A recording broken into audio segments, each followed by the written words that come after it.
Hi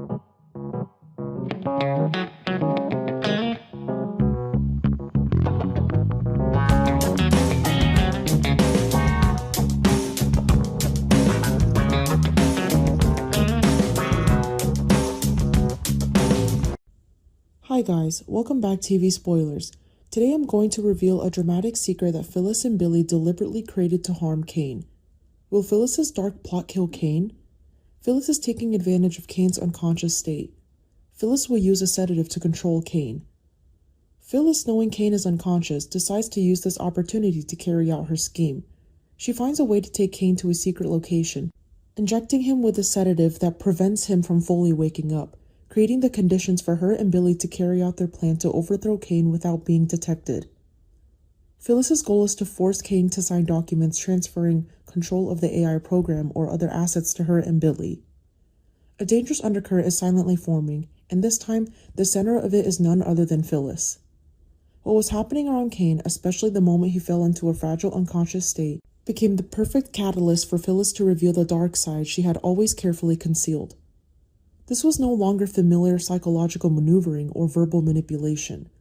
This was a cold, calculated conspiracy where the line between ambition and crime blurred frighteningly. Phyllis didn't act impulsively. On the contrary, her ruthless composure was what made this plan so dangerous. Upon learning of Kane's unconsciousness, Phyllis's mind wasn't filled with worry or guilt, but with a series of incredibly rapid calculations. She saw in Kane's vulnerable state not in a tragedy, but a rare opportunity, a large gap enough for her to slip through and completely shift the power dynamics surrounding the AI program and the vast fortune Kane possessed. For Phyllis, this was a golden opportunity, a moment where a moment of hesitation could mean the end of everything. Phyllis's approach to Kane was meticulously calculated. She didn't appear as a schemer, but rather as a woman seemingly on his side, ready to listen, ready to empathize.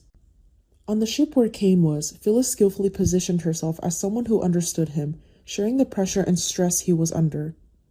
Kane's wariness and accumulated anxieties inadvertently caused him to lower his guard, and little by little he gave Phyllis what she needed most: trust. For Phyllis, that was the gateway to Kane's mind and destiny. Phyllis's feigned sympathy for Kane wasn't just a superficial act.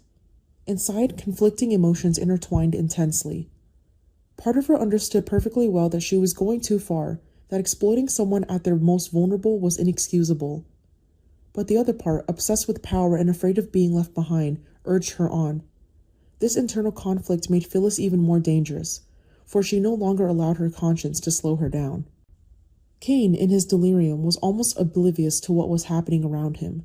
The demands Phyllis and Billy made echoed vaguely in his mind, mingled with fragmented images and dizzying sensation. In that state, he followed mechanically, signing documents without understanding their true meaning.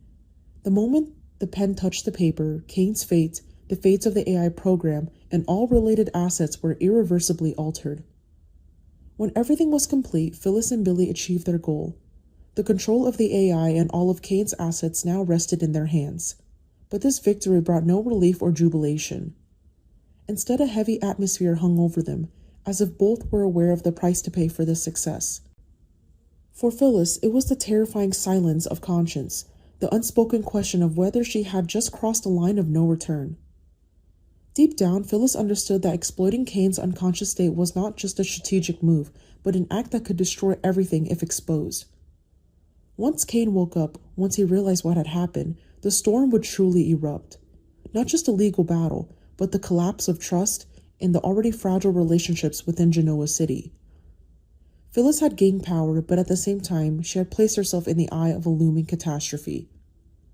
And it was at that moment, when everything seemed settled, that the most terrifying question began to echo.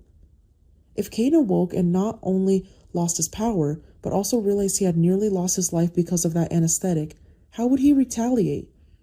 When the victim becomes the predator and this secret gradually unfolds, who is truly the one who has fallen into an inescapable abyss?